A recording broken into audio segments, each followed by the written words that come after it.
Hello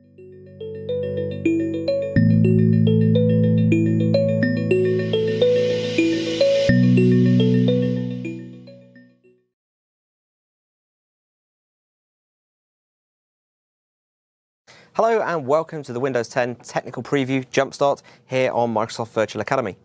Today we're going to be taking a look at some of the fundamental ideas inside of Windows 10 that you guys need to be understanding so that when we do get to the point of release of Windows 10, you'll have a greater understanding of exactly what you need to do and some of the areas that we've made some of our investments.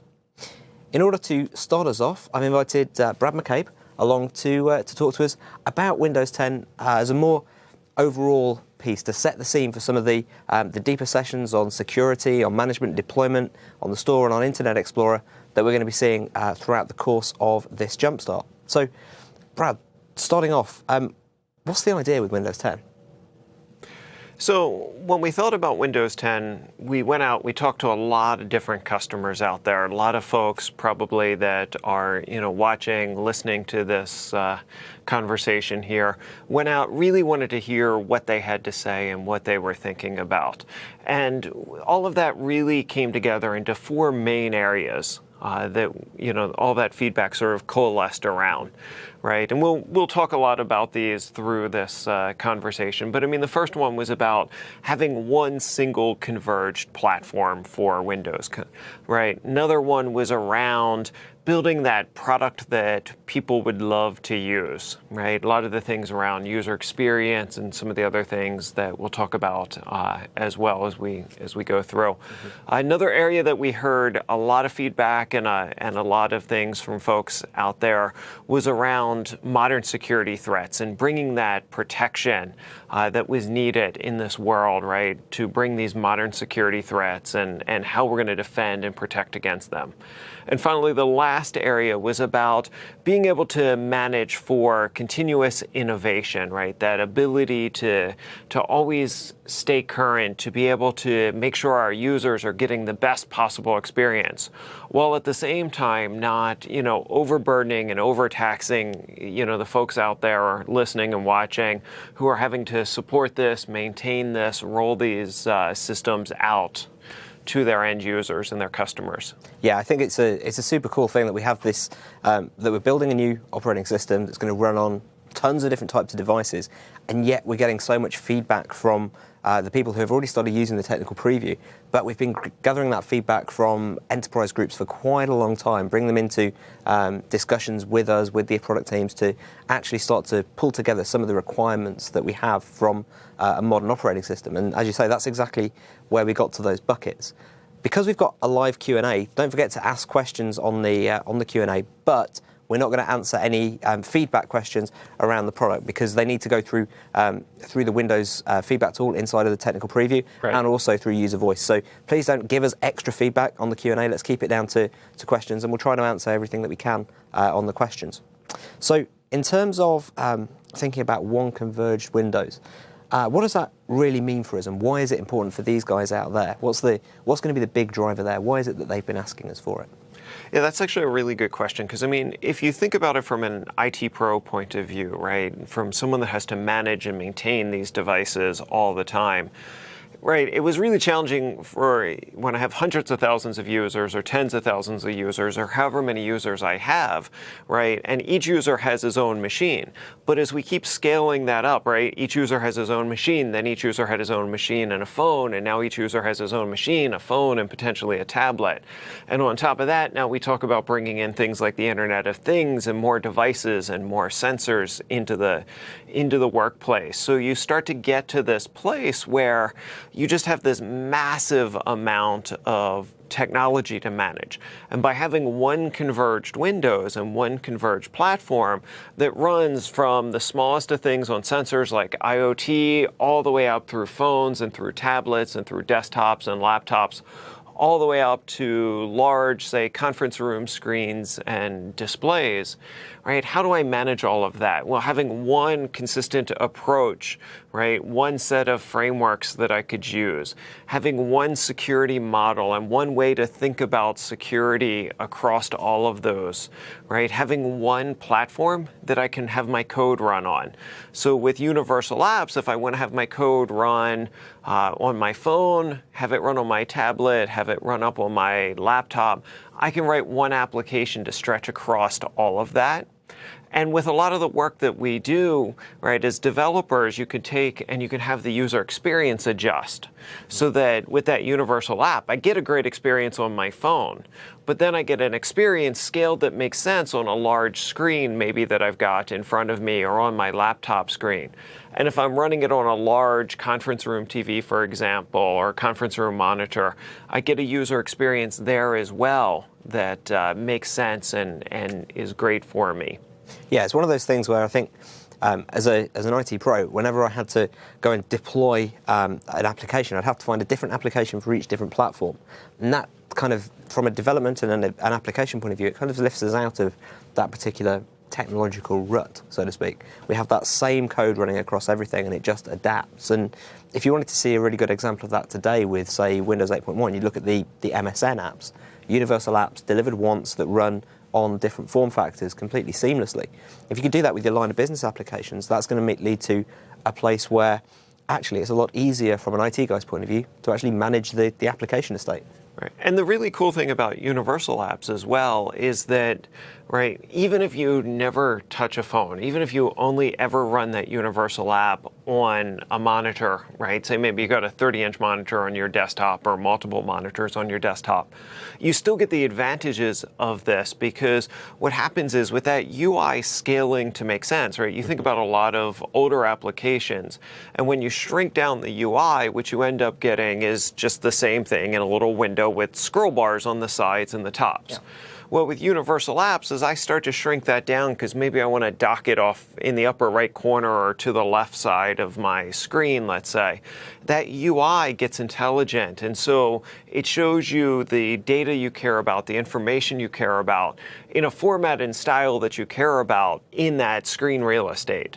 So even if I never took it to a phone, even if I never took it to a tablet, there's all these great benefits from universal apps right on your existing laptops and desktops. And one of the first things that folks would have realized from the technical previews is that running on a desktop, you actually get the app completely windowed now on the device. So when you go and launch one of those universal apps, it can interact in a very familiar way with an existing application, which is, say, a desktop application that just runs on the same desktop. So they start to become more consistent. But you're right, when I have those moving between, say, my Surface Pro 3 screen and my two connected 1080p screens, I need something that scales a little better in that scenario. And that's where universal apps really help. I think the management aspect is also super important for these guys. Right. You mentioned there that the same management framework across everything from IoT devices right through to the largest of desktop machines. That's also really important because that helps us to bring not only a level of familiarity to IT guys out there who are going to be doing the management, but it also helps us to bring down the cost of managing all of the devices inside of an enterprise. Exactly. And we'll talk more about management with some of your other guests deeper. We'll talk a little bit more as we go on. But, talking about those universal apps, and you had brought up them running inside of Windows in the technical preview, right? There's a lot of good things there in that technical preview that really helps make it about a product that people will love to use, right? So if I think about that, right, really there's a couple of areas there that I think about that is what will make it that product that people love, right? There's that user experience. And a lot of the work that we're doing there, right? We're doing a lot of work to make sure, and you see this in the technical preview today, to make sure that it's very familiar and it's very, very easy for Windows 7 users to use. Right? One of the things that we saw with Windows 8, it's a very interesting product when you look at it from what customers tell us and what we hear from them. When we look at some of the customer satisfaction information, and we look at Windows 10 on touch devices, right, tablets and 2-in-1s and those types of form factors, we see very, very strong customer satisfaction numbers, right? Users really like Windows 8 and 8.1 on those touch devices. But one of the places that we see some challenges are those mouse and keyboard experiences, which, while there's a lot more of these touch experiences and tablets coming into the enterprise and 2-in-1s coming into the enterprise, there's still a lot of non-touch out there. There's still a lot of the mouse and keyboard experience in there. So we wanted to make sure that, especially when it's working in a desktop type of environment, right? I've got a machine, a mouse and keyboard, 2, 3, 4 screens in front of me, maybe on a clamshell style laptop, that it worked and functioned in a great way for those Windows 7 users, right? Apps show up in Windows. If I click on the Start button, I get a very familiar Start menu, right? That works very, very well for me. Still brings in some great things like live tiles, still has some other enhancements in that Start menu, but it's a great experience. Yeah, I think that's one of the things that we're getting some really good anecdotal feedback on, certainly, is that actually it's very familiar for a Windows 7 user. They actually can find their way around the system without having to relearn too much, which is a major one of the investment pillars for us. It's making it familiar, making it so that people don't have too much of a learning curve in order to move from, say, 7 to Windows 10, because we expect a few people to make that kind of a jump. Right. And, as we'll talk about, we do a lot of work to make sure that we do things like in-place upgrades so that folks can take their machine right from Windows 7 SP1 and go right to 10, all of their apps, all of their data, all of their settings, all right there on that machine. Right, but as part of doing that, I liken it kind of to a car, right? So you bring your car home, you park it in the garage, and you go up to bed. You come down the next morning, right? When you left your car, you had your favorite stereo stations programmed in, right? The seat was all adjusted exactly how you like it in the car, and you had your fluffy little, maybe smelly dice hanging in the window, and you went up to bed. Yeah. And you come down the next morning, and you find there's leather seats in the car, and you find that the car stereo has been upgraded, and there's a new stereo in there, right? And you find these other enhancements around the car. It's got that nice new car smell, right? But your seat is exactly where you left it. It's completely comfortable for you.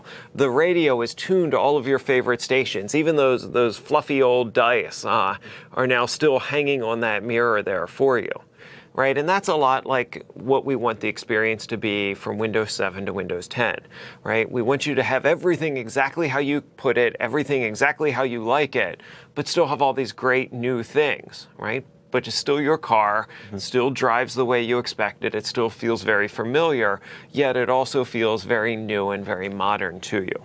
And there's some really cool things that we've added into, certainly some of the previews that are out at the time of this Jumpstart going live. We've got things like the ability to, something that I really love, the ability to snap windows. But if you're on 2 monitors and they're sat like this, you can snap by moving to the center of those 2 monitors, and then it just goes to the correct half of the screen.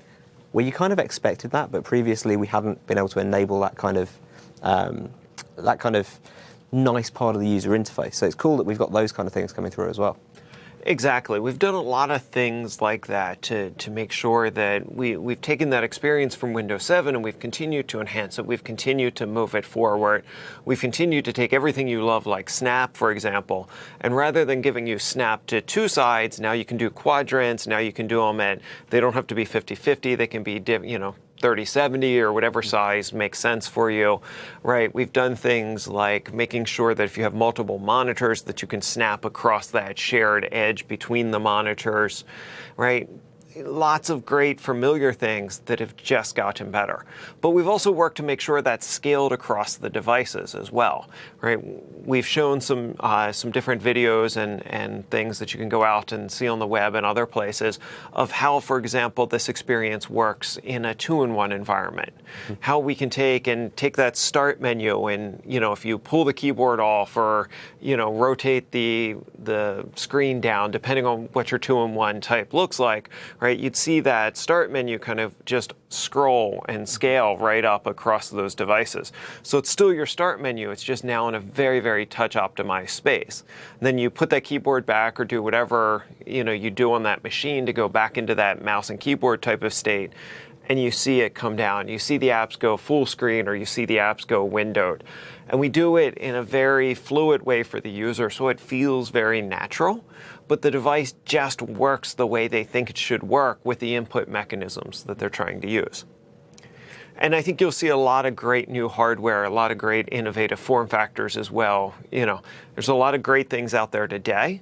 And if folks are looking for touch-based devices, they should definitely continue to look at Windows 8.1 devices. They're great pieces of hardware today, but they'll also be, just like there always is in technology, great new hardware as well, kind of coming through that pipeline. Yeah, and it's we're doing this jumpstart just before the holiday season, and we're starting to see some of the Windows 8.1 holiday tablets actually hit the market, and some of those are kind of incredible little 7-inch, 8-inch devices, and the price factor has come really down on those. They're very compelling, purely based off of the price for the operating system, the device, and everything you're getting. Oh, there's some great price points coming this holiday. There's some very, very innovative designs out there. I mean, maybe I should be careful. I think I'm safe that my wife isn't watching.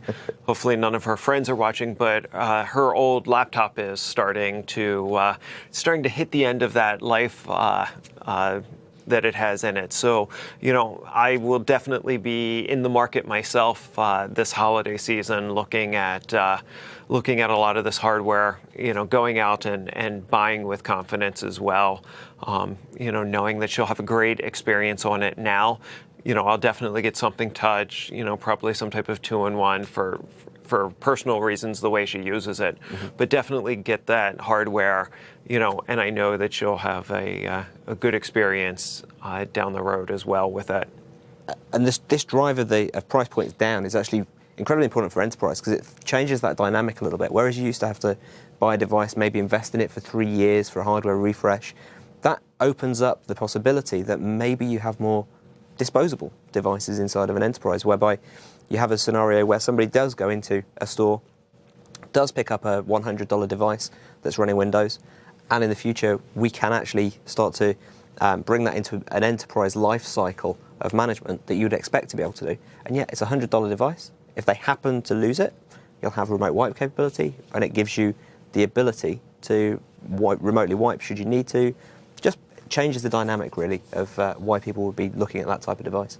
Yeah, and I think another thing that'll change that dynamic as well is, like, one of the things that we look at that, we're still early, so we'll have to give it a better name as we get closer to launch. But what internally we call like dynamic provisioning right now. This ability to take a device, go out and buy that device. Maybe it comes with one particular version of Windows, right? It's got a bunch of things on it. Have the user sign in with their Azure Active Directory credentials so that they're signing in. They're coming in with your credentials, right? And then they come in and then they automatically get enrolled in MDM, right? They automatically get apps pushed down to them. Maybe, the version of Windows there becomes the correct version or the correct edition that they're looking for, right? All these things, they get their user settings, they get their background. So they had this brand new machine, they signed in, and then at the end of that first sign-in, wow, it's a, quote, corporate machine.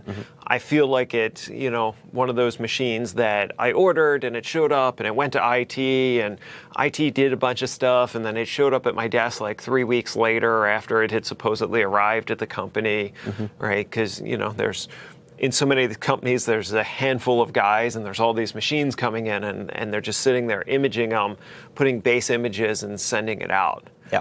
Like, You'll still be able to do that with Windows 10, right? If that's a system that works and you want to continue to do, you can still continue to do that. But at the same time, we think that, we can change the way this provisioning happens, right? And you take that with some of these other trends in the industry, kind of like the price points and some of the new form factors that we were talking about. And I think it'll start to change the way that people take and load these machines. I think that while you can still wipe and reload, I think for most people and most organizations, it's really going to bring about an end to wipe and reload. Yeah, I think there's certainly some really good ways that we can actually start to adjust that dynamic that people are actually faced with. You might not want to have to go through the process of finding the drivers for every single device that's on the market. So we can actually help you with that. One of the other things that's driving and has been driven by you guys, some of this conversation is around the fact that security threats have actually evolved recently. And we're now facing a much more, uncertain future around security at the moment. And we need some additional protections putting in place. Yeah, the world of security has fundamentally changed in the last 2-ish years, right? It used to be the scariest thing you had to worry about was some college kid, or some other kid he couldn't get a date on Friday night. He was sitting in his dorm room, and so the fun was trying to attack your network, or, it was trying to get some fame and glory by being the guy that, pierced, whatever Fortune 500 company. Mm-hmm. We've seen that shift now, though. You look at the world today, and it really feels like you can insert any company name almost. You just think about the papers and the articles, and every week it feels like there's just a new name, there's just a new breach, there's a new issue out there. And you really look at the dynamics behind that, and there are two big things that have shifted in that space, right? The first is that cyber crime has gone from this petty little theft, if you will, into big intellectual property theft and big money, right? So you have things like organized crime where, it used to be against some of these old criminals, you just built enough defenses to sort of keep people at bay. Yeah. Right. I use another car analogy. I like car analogies, right? And when I was younger, people used to always steal car stereos. I've gotten older. I don't have a good car stereo now. I don't know if that's still an issue. But when I was a kid, people always were just ripping off car stereos left and right. Yeah. And so what a lot of people did was I went out and got a little alarm. Right. Some people went the low budget way as well, and they got the little red blinky light. Yeah. It had nothing to do with the alarm. It was all about when that criminal walked down, he looked and said, "Oh, you got a blinky light. I'm going to go to the next guy and I'm going to steal his radio." Mm-hmm. No blinky light. And you could do something very similar, right? You put enough rings around your network and you had that blinky light, right? You had that hey, get away from me, go get the other guy. Mm-hmm. The problem is now that the bad guys really want your information, right? They've decided that they want something that you have. And so what they've done is they've said with things like organized crime, things like the involvement that we see of nation states around the world, they have really deep pockets. And what they've done is they said, I don't care that you got that little blinky light. I'm going to get an electrical engineer to figure out how to get through that blinky light, and I'm going to get the world's best locksmith to go through your lock, and I don't care. I want your car stereo in particular. Yeah, it's become much more of a targeted and specific attack. Exactly. And that's a thing that people really have to take to heart and they really have to think about, because it changes the way we have to think, right? We have to assume a breach, and we have to think about protecting rings from the inside out. And we have to think about where are some of these weaker links, right? And so one of those things is we need to make sure that the person sitting behind the keyboard typing away is actually who they say they are. Mm-hmm. Right? There was an article out not too long ago, beginning of August, about a crime syndicate. And this organization stole 1.2 billion usernames and passwords off of over 400,000 internet sites. Now, I know no one watching here would ever do this, but rest assured that I think some of your users have, which is they've used the same username and password across multiple sites, and potentially the same username and password combination that they use at work. Yeah. Right? So now the bad guys just have this Rolodex of names and of usernames and passwords. Mm-hmm.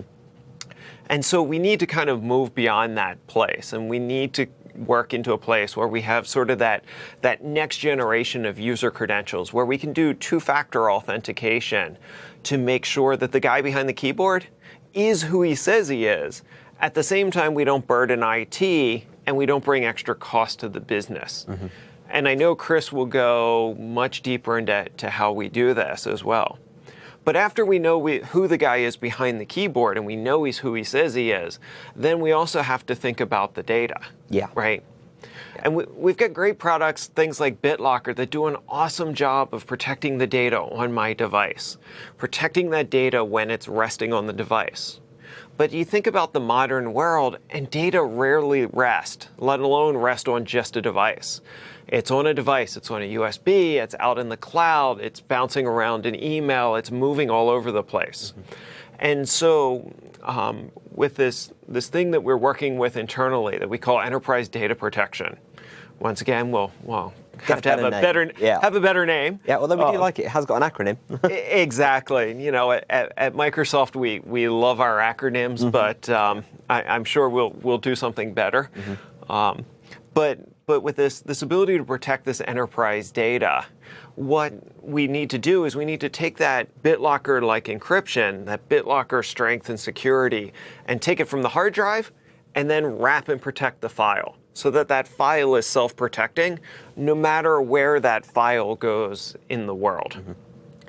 And lastly, we have to protect things like the device, right? We know the person, we know the data safe, we've got to do things to keep the device and the remote connections and everything around them secure as well. Yeah, and that takes you into that world of having to make sure that things are running with VPNs and those kind of things on a per app basis to make sure that each individual app has that correct level of connection back into the enterprise as well. Right. So it could be always on VPN connections, could be per app VPN connections, but that ability to, as you say, make sure that we have the right connection from the app back to its data, no matter where, you think of these modern users, and sometimes some of these users, the closest they see to the corporate network is a Starbucks. Yeah. Right. So how do we make sure that all of that data is always kept safe and secure?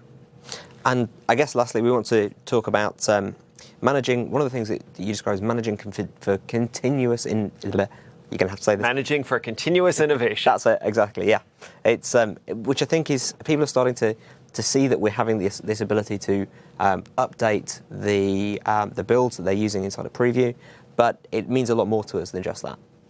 Right, and I mean, on a very, low level, if you will, people in the Windows Insider program have seen, that we shipped the initial technology preview. We've since shipped 2 updates to that technology preview, right? So we are taking and we are iterating on that feedback. We're pushing that feedback out, and we'll continue to help users to get current as well as to stay current, to bring that agility that the business needs. All right. At the same time, we have to think about, how do we keep this running? So how do we make sure that we've got good choices and the right choices in management, mm-hmm. right? Whether that management is MDM or that management is existing infrastructure like System Center that folks have, right? We need to make sure that we do things like we were talking about earlier, like ending, wipe and reload, and moving out from there into things like dynamic provisioning, in-place upgrades.